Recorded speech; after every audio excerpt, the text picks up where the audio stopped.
नमस्कार, राज्यसभा टेलीविजन के कार्यक्रम मीडिया मंथन में आपका स्वागत है। मैं हूं उर्मिलेश। मीडिया मंथन के आज के अंक में हम बात करेंगे सोशल मीडिया पर कि सोशल मीडिया पर नियमन कैसा होना चाहिए, नहीं होना चाहिए, और अगर होना चाहिए तो नियमन को कौन संचालित करे। सोशल मीडिया पर नियमन का सवाल आज वाकई पूरे देश में क्या पूरी दुनिया में गरमाया हुआ है, सिर्फ भारत में ही नहीं। ब्रसेल्स आतंकी हमले के बाद यूरोपीय यूनियन के साथ दुनिया भर में सोशल मीडिया की संचालक 4 बड़ी कंपनियों की एक डील भी हुई कि वे हिंसा नस्लवाद का प्रचार करने वाली गंदी और विद्वेष भरी टिप्पणियों की 24 घंटे के अंदर समीक्षा करके उन्हें साइट से हटाएं भी। इसे आप पसंद करें या नहीं, सोशल मीडिया के नियमन की यह अपने ढंग की शायद पहली औपचारिक और पारदर्शी पहल है, लेकिन इसमें एक बड़ा पेंच है। नियमन या अंकुश का सारा अधिकार कंपनियों के पास चला गया है। ऐसे में बहुत संभव है कि फैसला लेते समय कंपनियां रसूख वाली ताकतों की सिफारिशों या हिदायतों से प्रभावित होकर किसी टिप्पणी या किसी अकाउंट को रिमूव करती रहें। किसी डील या एमयू साइन किए बगैर ही ये कंपनियां दुनिया के तमाम देशों की रसूख वाली ताकतों और सरकारों की सिफारिश या हिदायत पर यह काम पहले से करती आ रही हैं। ऐसे में नियामक की स्वतंत्र और वस्तुगत संरचना का सवाल बहुत मायने रखता है। नियमन हो तो कैसे हो, यह सवाल सिर्फ सोशल मीडिया का भी नहीं है, पूरे मीडिया का है। आखिर मीडिया का नियमन हो तो कैसा और कैसे हो, पर हम आज की चर्चा में सोशल मीडिया पर अपनी बात केंद्रित करेंगे। इस चर्चा में शामिल हैं 4 खास मेहमान। अंग्रेजी हिंदी के कई बड़े अखबारों में सक्रिय रहे वरिष्ठ पत्रकार यतीश राजावत हमारे साथ हैं। हमारे साथ हैं अनिल चमड़िया, वरिष्ठ पत्रकार। हमारे साथ हैं एडवोकेट जो साइबर मामलों के विशेषज्ञ हैं, विराग गुप्ता। और साथ में हैं महिला मामलों में लगातार सक्रिय और सोशल मीडिया पर भी लगातार सक्रिय रहने वाली कविता कृष्णन। हम आप चारों लोगों का स्वागत करते हैं आज की चर्चा में। शुरुआत मैं करता हूं यतीश आपसे। मैं ये समझना चाहता हूं कि चाहे ब्रसेल्स का आतंकी हमला हो या अभी हमारे देश में कश्मीर में जो एक घटना घटी जिसमें एक हिजबुल मुजाहिदीन के कमांडर के मारे जाने की खबर के बाद बहुत सारी चीज़ें सोशल मीडिया को लेकर आईं। ये भी कहा गया कि वो बेसिकली सोशल मीडिया को इस्तेमाल करता था और उसके ज़रिए लामबंदी करता था। तो सोशल मीडिया पर बहुत सारे हलकों से ये चर्चा शुरू हुई, बहस शुरू हुई। फिर से ये कोई बहस नई नहीं है, पुरानी है कि भाई इसको रेगुलेट करना बहुत ज़रूरी हो गया है। रेगुलेशन ऐसा नहीं कि नहीं हो रहा है, हो रहा है, लेकिन उसको और ज़्यादा ऑर्गेनाइज या संगठित रूप देने की बात चल रही है। इस पूरे प्रकरण को, इस पूरे डेवलपमेंट को आप कैसे देखते हैं, क्योंकि आप स्वयं इस क्षेत्र में काफ़ी सक्रिय हैं, तो आपका क्या आकलन है? देखिए, सोशल मीडिया को मीडिया एंटिटी की तरह देखा जाना चाहिए। अभी तक जो डिबेट इस संदर्भ में हुआ है, ये हुआ है कि social media user generated content है, यानी कि यहाँ पे जर्नलिस्ट नहीं है, आम लोग अपनी राय प्रकट कर रहे हैं। तो इसमें कंपनियों ने ये माना है कि फ्रीडम ऑफ एक्सप्रेशन है और इस कंटेंट को हम किसी दायरे में या किसी उसमें बांध नहीं सकते। ना ही ये पॉसिबल है और ना ही ये हम करना चाहते हैं। ये बहस आज से नहीं, बल्कि जब से ट्विटर, फेसबुक शुरू हुए तब से शुरू है। लेकिन पिछले कुछ महीनों में कई अहम चीज़ें हुई जिसके बारे में आपने भी जिक्र किया, जैसे कि यूरोपियन यूनियन का जो पहल हुई। यूरोपियन यूनियन पिछले 2 सालों से इन कंपनीज़ के पीछे कई कार्रवाई कर चुकी है। खासतौर से उन्होंने एक टास्क फोर्स बनाई थी जिसका ये मुद्दा था कि इन कंपनियों पे क्या नियम लगे, क्या अंकुश लगे और कैसे लगे, और क्या बिना फ्रीडम ऑफ एक्सप्रेशन को अफेक्ट किए हुए इनको कंट्रोल किया जा सकता है या नहीं। इसकी एक कमेटी बनी और एक टास्क फोर्स बनी। उस कमेटी में 4 कंपनी शामिल थी, फेसबुक, ट्विटर, गूगल और माइक्रोसॉफ्ट। इन 4 कंपनियों ने दबाव में हैं ये ग्लोबली, बट यूरोपियन यूनियन का जो तरीका था काम करने का, उन्होंने कहा कि आप बताइए कि इसको कैसे अंकुश में लाया जाए। तो इन कंपनियों ने एक डिक्लेरेशन साइन किया पिछले महीने, जिसके तहत इन्होंने ये माना है कि हेट कंटेंट एक उन्होंने जेनेरिक शब्द इस्तेमाल किया जिसके अंदर सब वो कंटेंट आता है जिसका किसी समुदाय, किसी रेस, किसी रिलीजन के खिलाफ वो पोस्ट हो या वो कंटेंट हो, इस पे अंकुश ये स्वयं खुद लगाएंगी। इसमें वो किसी कानून या किसी पुलिस या कोर्ट की प्रक्रिया के लिए इंतजार नहीं करेंगे। करें। जी जी। कविता, मैं आपसे ये समझना चाहता हूँ, इसीलिए हमने आज अपने जो एक्सपर्ट्स आमंत्रित किए। हमने सोचा कि हर क्षेत्र में काम करने वाले लोग हों, कि आप एक एक्टिविस्ट हैं, सामाजिक कार्यकर्ता हैं, आप राजनीतिक तौर पे सोचती हैं, सोशल मीडिया का भी उपयोग करती हैं। सोशल मीडिया के जितने प्लेटफॉर्म्स हैं वो दुनिया की बड़ी कॉरपोरेट कंपनियां चलाती हैं, लेकिन बहुत सारे सोशल एक्टिविस्ट जो हैं समझते हैं कि इनके जरिए एक सामाजिक क्रांति भी हो रही है, लोगों को बोलने का एक प्लेटफॉर्म मिल रहा है। अब यतीश जो कह रहे हैं कि दुनिया के पैमाने पर आप अन्य देशों का हाल देखिए, खासकर यूरोप का, अभिव्यक्ति की आज़ादी का लेवल वहाँ अलग है, सोशल या कलेक्टिव कॉन्शसनेस समाज की भी अलग है, अपने देश की अलग है। इंडियन कॉन्टेक्स्ट में अगर सोशल मीडिया के रेगुलेशन की जो बहस है, आप एक एक्टिविस्ट के रूप में उसको कैसे समराइज करेंगे? हमारे देश में सेंसरशिप के लिए फ्रीडम ऑफ स्पीच पर रोक टोक का जो स्तर है वो बहुत ऊंचा है, और एक तरह से साधारण मीडिया में भी, साधारण जीवन में भी और सोशल मीडिया पर भी सेंसरशिप काफ़ी आसानी से हो जाता है। और ये आपको देखा जाता है, इसके कई उदाहरण हैं। मैं दो बहुत एक थोड़ा पहले का उदाहरण दूंगी, जिसमें कि कुछ लड़कियों ने बाल ठाकरे के फ्यूनरल के समय कुछ लिखा था सोशल मीडिया में, और तुरंत उनको शिवसेना की तरफ से भी थ्रेट्स मिले और पुलिस की तरफ से भी काफ़ी हैरेसमेंट फेस करना पड़ा। दूसरा ज़्यादा हालिया उदाहरण है कश्मीर के सवाल पर। ये जो कश्मीर सॉलिडारिटी नेटवर्क्स चलाते हैं सोशल मीडिया पर और जो पोस्ट करते हैं, वो कहीं से भी वायलेंट स्पीच नहीं है, हेट स्पीच नहीं है, लेकिन इंडियन स्टेट की पॉलिसी के प्रति क्रिटिकल है। उनके तमाम अकाउंट्स को डिसेबल किया गया फेसबुक पर। लेकिन कविता, ये भी आप मानेंगी कि अपने देश में भी बहुत सारी ऐसी टिप्पणियां होती हैं, कमेंट्स होते हैं जो बेहद गाली गलौज भरे, बेहद विद्वेष भरे, सांप्रदायिक उन्माद भरे, ऐसे भी होते हैं। तो मेरा यही कहना है कि सेंसरशिप दरअसल वो राज्य सत्ता के प्रति जो भी क्रिटिकल वॉइसेस हैं, जो उनकी आलोचना करते हैं, वहाँ सेंसरशिप होती है।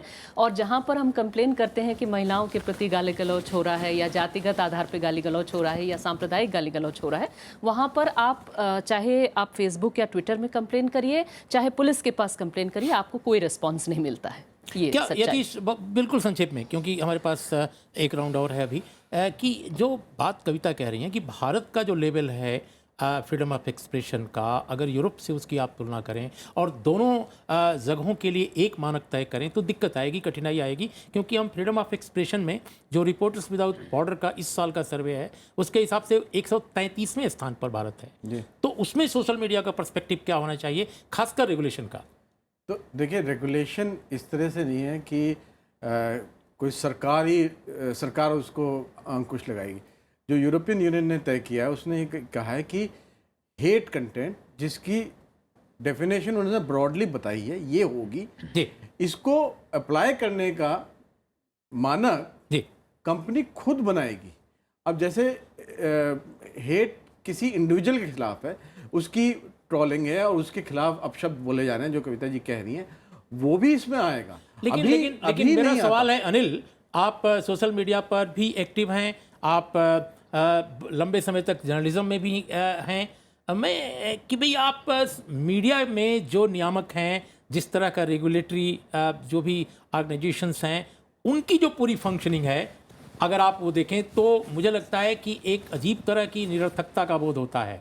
हमारे सोशल मीडिया पर जो कविता कह रही हैं, जिस तरह की चीज़ें अभी दिखाई पड़ रही हैं, क्या वो चिंता नहीं जगाती हैं? और अगर चिंता जगाती हैं तो आपके हिसाब से सोशल मीडिया पर रेगुलेशन की अगर ज़रूरत महसूस की जा रही है तो वो किस तरह का रेगुलेशन होना चाहिए? सरकार, ये चारों बड़ी कंपनियां अपनी तरफ से करें, या एक स्वतंत्र ढंग की पहलकदमी कुछ हो, क्या है?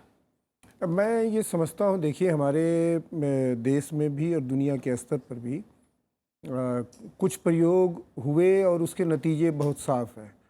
एक मान लीजिए, प्रिंट मीडिया के लिए हम लोगों ने तैयार किया भारतीय प्रेस परिषद, और मैं ये समझता हूँ कि अगर दुनिया में या भारत में विफल संगठनों, संस्थाओं की एक और सूची बनाई जाए तो शायद उसमें सर्वाधिक ऊपर नाम, सबसे ऊपर जो नाम आएगा वो भारतीय प्रेस परिषद का आएगा। भारतीय प्रेस परिषद आज एकदम मृतप्राय है। फिर दूसरा एक प्रयोग आया और वो भारत सरकार पार्लियामेंट के एक्ट से बना, सरकार वहाँ अपॉइंट करती है सुप्रीम कोर्ट के जज को। दूसरा एक प्रयोग हमारे यहाँ जो अभी टेलीविज़न की दुनिया में दिखाई दिया कि कंपनियों ने अपने लिए एक आचार संहिता बनाई और उसके तहत वो काम करेंगी, इसकी घोषणा की। लेकिन मैं आपको ये बात बहुत भरोसे से ये बताऊं कि ये जो नियामक संस्था बनी कंपनियों के द्वारा, उसका जो पहला केस आया और जिस शिकायत पर उस संस्था ने कार्रवाई की, वो बड़ा चैनल है आज देश का, और उस कार्रवाई करने के बाद उस को जो उनको आदेश एक तरह से दिया गया, उस पर आदेश को अमल करने की बजाय चैनल ने कहा कि मैं इसका मेंबर ही नहीं रहूंगा। नहीं, लेकिन मैं वो आप जो नरेट कर रहे हैं, आप डिटेल दे रहे हैं, बिल्कुल सही है। लेकिन मैं ये समझना चाहता हूं कि आज की तारीख में अगर सोशल मीडिया पे जो अभिव्यक्ति का विस्फोट हो रहा है, तरह तरह के लोग अपनी बातें कह रहे हैं, उसमें कुछ सुरीली आवाज़ें हैं, कुछ बहुत कर्कश आवाज़ें हैं, कुछ वाकई नफरत और विद्वेष फैलाने वाली आवाज़ें हैं, लेकिन कुछ दबी हुई आवाम की आवाज़ें भी हैं जो वाकई मुख्यधारा मीडिया में नहीं सुनाई पड़ती थी या जिनकी अनगूंज बहुत धीमी आती थी कभी कभी। ऐसे दौर में अगर नियामक शक्ति की ज़रूरत है, एक नियमन की ज़रूरत है, उसका स्वरूप क्या होना चाहिए? बिल्कुल संक्षेप में हम आपसे एक लाइन में समझना चाहते हैं। ये एक राजनीतिक प्रश्न है जो आप प्रश्न कर रहे हैं, ये राजनीतिक प्रश्न है और केवल ये सोशल मीडिया के संबंध में नहीं है। हमारे यहाँ जो भी माध्यम है उसका उपयोग समाज में जो वर्चस्व रखता है वो करता है और वो करता आ रहा है। मैं एक लाइन और कहूँगा इसमें। आप सोशल मीडिया, अभी जिस तरह से सोशल मीडिया में जो जगह मिल रही है, वो नए लोग कौन हैं, और अगर आप मान लीजिए कि ये तय करेंगे कि हमको एक नियामक करना है, तो वो नियामक केवल एक कोई क्षेत्र कैसे हो सकता है? जी, मैं समझ गया। विराग, बिल्कुल संक्षेप में हम एक अंतराल के बाद फिर आपसे बात करेंगे, लेकिन आपका क्या कहना है कि अगर नियमन की ज़रूरत है, 2015 में सुप्रीम कोर्ट ने भी एक ऑब्जर्वेशन दिया था, 66A को स्क्रैप करने के बाद भी वो ऑब्जर्वेशन आया था और कहा गया था कि इस पर भारत की संसद या सरकार पहल कर सकती है एक इस तरह का कानून बनाने का। आपकी क्या राय है? क्या भारत में अगर नियमन की कोशिश होती है सोशल मीडिया की, ओपन, जो अभी मान लीजिए ओपन नहीं है बहुत सारी चीज़ें, जो ओपन अगर कोई कोशिश होती है पारदर्शी, वो किस प्रकार की हो? देखिए, 66A ख़त्म होने के बाद मैं मानता हूँ कि और स्थिति खराब हुई है। पुलिस अधिकारी और अधिक दुरुपयोग करने लगे हैं और IPC के अनुसार उसका जो इस्तेमाल करते हैं, मैं समझता हूँ उससे 66A के बाद नुकसान हुआ है। नियमन की दो ऑलरेडी एक स्थितियां हैं। पहली स्थिति ये है कि सोशल मीडिया कंपनियां जितनी भी ऑपरेट कर रही हैं, जो अभी जो यूरोपियन यूनियन के आप हेट कंटेंट की बात कर रहे थे, वो ऑलरेडी उनके एग्रीमेंट में है कि जो यूज़र है वो हेट कंटेंट नहीं कर सकता है। पर उसमें सवाल इस बात का था कि उस हेट कंटेंट को डिफाइन कौन करेगा? सरकार डिफाइन करेगी कि सोशल मीडिया कंपनी डिफाइन करेगी? ये बड़ा सवाल है। अब इसमें दो पहलू आ रहे हैं कि सोशल मीडिया कंपनी पहले से ही दो तरीके से कंप्रोमाइज कर रही हैं। पहला हमने देखा जो प्रिज्म ऑपरेशन हुआ था अमेरिका में, और ये सारी बड़ी कंपनियां अमेरिका के इंटेलिजेंस एजेंसीज को पूरी सूचना दे रही थी। ये बहुत बड़ा मसला है कि क्या ये प्राइवेट कंपनियां किस तरह से सरकारों की सूचनाएं देती हैं। दूसरा, ये सरकार विरोधी ताकतों की सूचनाओं को कई बार दबा देती हैं। किस तरीके से उसमें वो आप उसको वायरल ही नहीं होने पाएगा, फेसबुक आपकी ट्विटर की पोस्ट बाहर जा ही नहीं पाएगी, ये भी इनके हाथ में है। तो आपका क्या सुझाव है? नहीं, मैं समझता हूँ इसमें देखिए दो बातें बड़ी स्पष्ट हैं। IT एक्ट में सारे प्रोविजंस दिए हुए हैं कि क्या नियमन का स्वरूप होना चाहिए, इनके कॉन्ट्रैक्ट में दिया हुआ है कि क्या नियमन का स्वरूप होना चाहिए। सुप्रीम कोर्ट ने दो मामलों में इस बारे में बोला है कि अभिव्यक्ति पे आप वैसे भी, मैं समझता हूँ तकनीकी तौर पे भी संभव नहीं है कि आप सोशल मीडिया के अभिव्यक्ति पे आप नियंत्रण कर सकें। एक पोर्नोग्राफी का केस आया था सुप्रीम कोर्ट के सम्मुख, उसमें सरकार ने बोल दिया कि हम पोर्नोग्राफिक वेबसाइट्स को नहीं रोक सकते हैं, और सुप्रीम कोर्ट ने भी इस बात को समझा कि हम इसको नहीं रोक सकते हैं क्योंकि टेक्नोलॉजिकली संभव ही नहीं है। तो आप सोशल मीडिया के कंटेंट को, अभिव्यक्ति को रोक नहीं सकते हैं। विराग, मैं अभी एक अंतराल पर हम लोग चलते हैं और अंतराल के बाद जब लौटेंगे तो आप चारों लोगों से सोशल मीडिया के नियमन की संभावना, उससे जुड़ी आशंकाएं और क्या स्वरूप होना चाहिए, इस पर भी कुछ ठोस सवाल करेंगे। और हम चाहेंगे कि हमारे दर्शकों और श्रोताओं के लिए आप लोगों की बातें एक महत्वपूर्ण साबित हों। एक अंतराल।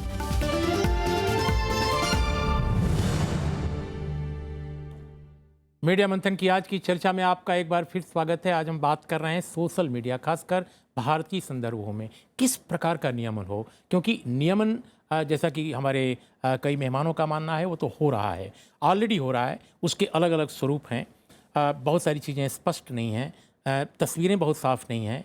लेकिन यतीश राजावत, हम ये समझना चाहते हैं कि अगर एक ओपन, पारदर्शी और ज़्यादा लोकतांत्रिक ढंग की प्रक्रिया नियमन की हो, हम यही आप लोगों से समझना चाहते हैं कि आखिर उसकी संरचना क्या हो सकती है। क्योंकि हम देख रहे हैं कि एमएनसीज पर सोशल मीडिया पर सिर्फ व्यक्ति समूहों, राजनीतिक समूहों, सामाजिक समूहों का ही नहीं, बड़ी कारपोरेट कंपनियों की तरफ से भी बहुत सारी ऐसी चीज़ें हो रही हैं। एक दूसरे के उत्पादों को घटिया बताना, अपने उत्पाद को महान बताना, इसके लिए स्टूडेंट्स का, डिफरेंट सोशल ग्रुप्स का इस्तेमाल करना, उनको पैसे देना, दुनिया भर में ऐसा हुआ है और बड़ी सारी कंपनियां इस मामले में पकड़ी भी गई हैं, वो बेनकाब भी हुई हैं। हमारे देश में भी बहुत सारे पॉलिटिकल ऑर्गेनाइजेशंस भी अपने अपने हक में इस्तेमाल करते हैं इस तरह के ग्रुप्स को। तो ये सारी चीज़ें जब सामने हमारे हैं तो कोई संरचना तो होनी चाहिए, आखिर वो क्या हो? देखिए, दो इस माहौल में, मीडिया के माहौल में, या जहाँ पे डेमोक्रेटिक और मल्टीपल वॉइसेस होती हैं, कोई सेंट्रलाइज्ड रेगुलेटरी स्ट्रक्चर काम नहीं करता है कि आप ये कानून बना दें, सुप्रीम कोर्ट एक बिल, पार्लियामेंट एक बिल पास कर दे और इनकी रेगुलेशन हो जाए। ये जैसे कि एक एडिटर एक न्यूज़पेपर में एक सेल्फ रेगुलेटरी मैकेनिज्म अप्लाई करता है कि मुझे इस तरह की पिक्चर नहीं छापनी है क्योंकि इसका एक प्रभाव जाएगा जो मेरे पाठकों पे बुरा होगा। उसी तरीके से इन सोशल मीडिया कंपनी को अपनी रिस्पॉन्सिबिलिटी समझते हुए एक सेल्फ रेगुलेटरी मैकेनिज्म निकालना पड़ेगा। और इसका इन्होंने एक तरीका निकाला भी है यूरोपियन यूनियन में, जिसमें ये क्या कर रहे हैं कि इनको एक ट्रस्टेड नेटवर्क बनाना पड़ रहा है, जिसमें वो लोग होंगे जो रिपोर्ट करेंगे ऑफेंसिव और हेट कंटेंट। लेकिन हमारा बिल्कुल समय चूंकि कम है और बिल्कुल छोटा सा सवाल है और छोटा जवाब कि क्या ये कंपनियों के हाथ में अगर सारे अधिकार हों तो क्या ये संभव नहीं है कि जो रसूख वाले लोग हैं समाजों में, राजनीति में, सत्ता में, उनकी बात केवल सुनी जाएगी सेंसरशिप के लिए, रेगुलेशन के लिए, और जो समाज है उसके बारे में शायद कम सोचा जाएगा? उनमें जी ये आर्गुमेंट तो आप नॉर्मल मीडिया में भी अप्लाई कर सकते हैं। ये आर्गुमेंट इस सोशल मीडिया कोई अलग कंपनियां कहीं बाहर से नहीं आई हैं, ये भी कंपनियां आपकी क्या राय है इस बारे में? दो बातें, कैसे बैलेंस पर रखा जाए? दो बातें हैं। एक तो जब भी किसी प्लेटफॉर्म पे सोशल मीडिया का एक्सप्रेशन होता है तो ये जवाबदेही उस प्लेटफॉर्म की भी होती है कि उस कंटेंट को मॉडरेशन करे। जैसे मान लीजिए कि मैंने एक लेख लिखा और उस लेख में कोई टिप्पणी कर रहा है, गाली गलौज की टिप्पणी कर रहा है, तो ये जिम्मेदारी बनती है उस प्लेटफॉर्म की कि वो देखे कि अगर गाली गलौज वाली भाषा है तो उसको कहीं ना कहीं से उसको नहीं आने दे। नंबर एक। नंबर दो ये कि सोशल मीडिया में जितने यूजर्स हैं, जैसे इस समय हिंदुस्तान में लगभग 15 करोड़ सोशल मीडिया के यूजर्स हैं, और इन कंपनियों की ये जवाबदेही है कि वो ये देखें कि जो एनॉमनस यूजर्स है, बोगस यूजर्स, डुप्लीकेट यूजर्स नहीं हों। फेसबुक और ट्विटर के ऑफिशियल जो उनके रिकॉर्ड्स हैं उसके हिसाब से लगभग 8% इनके डुप्लीकेट यूजर्स हैं, और अनऑफिशियली जो बिजनेस जो एस्टिमेट्स हैं लगभग 30% लोग हैं, और यही लोग पूरा उपद्रव करते हैं और यही लोग पूरा जो गड़बड़ करते हैं। मैं समझता हूं कि अगर एक, जैसे अभी हुआ कि एक निर्वाचित मंत्री थी, उनके अकाउंट से ट्वीट गलत हो गया, उन्होंने बोला कि मेरा अकाउंट ही नहीं था। कुछ मंत्रियों के 8-8, 10-10 अकाउंट हैं, तो जो वेरिफिकेशन प्रोसीजर है, अगर सारे लोगों के अकाउंट वेरीफाई हो जाएगा तो मैं समझता हूं कि अकाउंट की बात कर रहे हैं, मैं तो साधारण पत्रकार हूं, मेरे नाम ट्विटर पर अकाउंट खोल लिया गया दो और चल रहा था। और अगर कल के दिन आपके नाम से जब कंप्लेन किया तब जाकर बंद हुआ। कविता, हम ये बिल्कुल कार्यक्रम के समापन की तरफ हैं। हम ये समझना चाहते हैं कि अगर हमारे जैसे मुल्क में जहाँ इतनी बड़ी आबादी मुख्यधारा मीडिया में अपनी बात नहीं देख पाती थी और सोशल मीडिया में उसको लगता है कि एक फोरम मिला है समाज के लिए, देश के लिए, इसके बेहतर उपयोग के लिए क्या मैकेनिज्म होना चाहिए अगर रेगुलेशन जरूरी है तो? देखिए, मेरा मानना है, मैं साफ कर दूं कि मैं नहीं मानती हूं कि सरकार की तरफ से सर्वेलेंस या रेगुलेशन अच्छी चीज़ होगी। वो अत्यधिक है अभी भी, बल्कि वो घटना चाहिए, बढ़ना नहीं चाहिए। जहां तक जो यूज़र प्लेटफॉर्म है, जिसको आप ठीक ही कह रहे हैं कि वो कहने के लिए सोशल है लेकिन कॉरपोरेट कंट्रोल्ड है। लेकिन वहाँ पर भी जो आप जैसे अगर कोई किसी समाज में आप किसी को लगता है किसी ने कुछ गलत कहा, ठीक है, तो वो कंप्लेन कर सकते हैं। लेकिन जो हेट स्पीच, जो सवाल इन्होंने किया कि हेट स्पीच क्या है, इसको तय करने के जो मापदंड हैं, जो पैमाने हैं, जो कि फ्री स्पीच को भी बचा सकें लेकिन एकदम ओवर्टली जो हेट स्पीच है उसको रोकें, ये मेरे ख्याल से अभी बहुत गलत है, बहुत कमज़ोर है। फेसबुक या ट्विटर के उदाहरण मेरे अपने अनुभव से भी मैं कह सकती हूँ। एक उदाहरण मैं आपको दूँ कि जो मणिपुरी महिलाओं के प्रोटेस्ट का, जो मणिपुरी महिलाएं अपने कपड़े उतार करके 2004 में बलात्कार के खिलाफ, आफ्स्पा के खिलाफ प्रोटेस्ट की थी, उसके तस्वीर को आप लगाइए तो उसमें 10 बंदे 20 बंदे कंप्लेन कर देंगे कि ये न्यूडिटी है, तो उसको फेसबुक उतार देती है, कहती है हमारे कम्युनिटी स्टैंडर्ड्स के खिलाफ जा रहा है। लेकिन हमारे खिलाफ अगर बलात्कार के ढेर सारे गंदे गंदे किस्म के थ्रेट्स हों, आप उसे बताइए फेसबुक को, तो कहता है it does not violate our community standard. आपकी बात से बिल्कुल संक्षेप में आपकी बात से क्या ये बात नहीं समझ में आती कि वाकई एक पब्लिक निगरानी की जरूरत है? और ये मेरे ख्याल से ये पब्लिक ही थोड़ा सा ज्यादा डेमोक्रेटिक तरीके से डिफाइन हो कि कम्युनिटी स्टैंडर्ड्स वो क्या हैं जिनको हम सब एक दूसरे से स्वीकृत होकर के स्वीकार कर सकते हैं। अनिल चमड़िया, क्या ये संभव है कि जो 4 बड़ी कंपनियां जो ऑपरेट कर रही हैं इस तरह के प्लेटफॉर्म्स को, कि अगर वो हमारे जैसे मुल्क में एक पब्लिक निगरानी का बड़ा मैकेनिज्म अगर डेवलप करने पर तैयार होती हैं, विकसित करने पर तैयार होती हैं, जिसमें गवर्नमेंट के भी नुमाइंदे हो सकते हैं, यह भी एक सोच बहुत सारे एक्सपर्ट्स ने दी है और वो मीडिया में भी आई है बात इस तरह की। क्या इस तरह की एक संभावना बन सकती है कि एक पब्लिक निगरानी हो जिसमें सरकार के नुमाइंदे भी हो सकते हैं, लेकिन उसमें पब्लिक इंटेलेक्चुअल्स भी हों, मानवाधिकारविद भी हों, उसमें न्यायविद भी हों, उसमें सिविल सोसाइटी के रिप्रेजेंटेटिव्स भी हों, इस तरह के लोग? मैं ये अपने जो हम लोगों ने अब तक का अनुभव देखा है, देखिए कंपनियां ऑलरेडी चीज़ों को सेंसर करती हैं और ब्लॉक करती हैं। और अगर हम पिछले कुछ दिनों के घटनाओं पर जाएंगे तो ये बहुत साफ तौर पे ये दिखेगा कि किस तरह की घटनाओं को सेंसर किया गया, रोका गया। और ये बहुत पुरानी बात है। मैं ये कह रहा हूँ कि अगर कंपनियां, एक तो कि कंपनियों से आप उम्मीद नहीं कर सकते कि वो रेगुलेशन करेंगी और सोसाइटी या डेमोक्रेसी के पक्ष में करेंगी। नहीं, उनके हाथ से यह अधिकार जो है वह लेकर एक नया पब्लिक प्लेटफॉर्म बनाने की बात है। मैं यही कह रहा हूं कि इसका देखिए प्लेटफॉर्म जो भी होगा वो सोसाइटी के बीच से ही हो सकता है। अब वो आप एक सोसाइटी का एक मैकेनिज्म सोसाइटी में डेवलप कैसे हो, एक बात तो हम लोग को ये सोचनी पड़ेगी। क्या ये संभव है? नहीं, इस तरह का क्योंकि ये सारी कंपनी अमेरिका की हैं, सर्वर्स इनके अमेरिका में हैं, भारत में ये कोई भी जवाबदेही लेने के लिए तैयार नहीं है। और एक सबसे इंपॉर्टेंट चीज़ है, लेकिन अगर यूरोपियन यूनियन से वो डील कर सकती हैं तो क्या भारत से नहीं? भारत में ऑलरेडी कानून है कि 36 घंटे के भीतर उनको आपत्तिजनक कंटेंट हटाना है, पर नहीं हटाती हैं। आज अभी एक समाचार आया था जो मद्रास में एक लड़की ने आत्महत्या कर ली, उसमें उन्होंने, कलेक्टर ने कंसीडर किया कि हम फेसबुक के खिलाफ भी केस फाइल करेंगे क्योंकि फेसबुक ने आपत्तियों के बावजूद भी उसमें जो गलत हो रहा था वो नहीं रोका उसको। बिल्कुल अंत में आपको क्या लगता है? मुझे लगता है कि जो कम्युनिटी स्टैंडर्ड्स डिफाइन होती हैं इन सोशल मीडिया प्लेटफॉर्म्स पर, उनके डेफिनेशन में अलग अलग देशों से जो पब्लिक यूजर्स हैं उनके विचारों को लिया जाए। Gendered hate speech, racial hate speech, communal hate speech, इसके रिकग्निशन अलग अलग भाषाओं में ये करने वाले लोग हों। सबसे बड़ी चीज़ ये, लेकिन मुझे जो महसूस होता है कि जो भी ये रेगुलेशन कर रहे हैं फेसबुक में बैठ करके, ये भी सरकार के पर्याप्त नजदीक हो सकते हैं और सरकारी सेंसरशिप का काम ये खुद अपने कंधे पर लेते हैं। इसको भी हमें मानना पड़ेगा। इसका विरोध क्या राय है? देखिए, ये दिक्कत ऐसी नहीं है कि जो हमने पहले मीडिया में नहीं फेस की हो, ये सिर्फ सेल्फ रेगुलेटरी मैकेनिज्म से ही सॉल्व की जा सकती है। इसका क्योंकि आप पब्लिक मीडिया में काम कर रहे हैं, तो जैसे एक टाइम पे अखबार में एक पब्लिक एडिटर हुआ करता था, ओम्बड्समैन हुआ करता था, इनको वो नेटवर्क क्रिएट करना पड़ेगा लोगों का ही, जो इस हेट कंटेंट को फ्लैग ऑफ करें और 36 घंटे में नहीं, आधे घंटे में उसको हटाएं। जी, मुझे लग रहा है पैरामीटर से बड़ी दिक्कत है। मुझे लगता है आप चारों लोगों ने अपनी बात जो कही है उसमें लगभग सभी सहमत हैं कि कोई किसी के हाथ में कमान नहीं दी जा सकती है रेगुलेशन की। एक तरह का सेल्फ रेगुलेटरी मैकेनिज्म आपको डेवलप करना पड़ेगा जो ज़्यादा जवाबदेह हो जो समाज के लिए ज़्यादा जवाबदेह हो, किसी एक रसूख वाली कंपनी के लिए नहीं, किसी सत्ता के लिए नहीं, किसी सत्ता संरचना के लिए नहीं। तो ये कुल मिलाकर आप लोगों का सुझाव है। हाल के दिनों में और इस सप्ताह मीडिया लेखन और सृजन से जुड़े देश की कुछ बड़ी हस्तियां हमसे अलग हो गईं, जुदा हो गईं। अभी हाल में महाश्वेता देवी, इस देश की बड़ी लेखिका, सामाजिक कार्यकर्ता,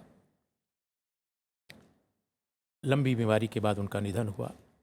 लंबा जीवन उन्होंने पाया और अपने लंबे जीवन में समाज के लिए, आवाम के लिए, देश के लिए बड़ा काम किया। हम उन्हें मीडिया मंथन की तरफ से श्रद्धांजलि अर्पित करते हैं। वो एक लेखिका के साथ एक बड़ी पत्रकार भी थीं।